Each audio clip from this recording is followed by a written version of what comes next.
না, এটা হচ্ছে টাকাটা যেমন ময়লা পড়ে গেছে।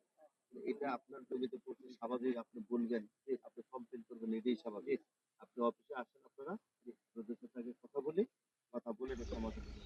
ঠিক আছে বাবা? স্যার ইমিডিয়েট একটু আর ধোঁয়াটা বন্ধ ধোঁয়ার বিষয়টা, এটা ধোঁয়াটা কেউ লাগায় না। লাগায় না, কিন্তু হ্যাঁ, বাতাস যখন স্যার ওদিকে যায় আমরা এটা বায়োগ্যাস বলে, মিথেন গ্যাস। এটা জানি বলে স্যার, আমরা ইয়া এটা হয়। মিথেন গ্যাসের কারণে এটা একটু কয়দিন যতটা পরে স্যার মানে মানে সম্ভব পানি দিয়ে মানে আমাদের স্যার আমি একটু কথা বলবো। স্যার আমাদের আসলে পানির দাবি হয়ে গেছে ভাই, বেঁচে থাকার জন্য। জমি ফালাতে চিরুনি চেঞ্জ হয়ে গেছে। আবার বিষয়ে কথা বলবো।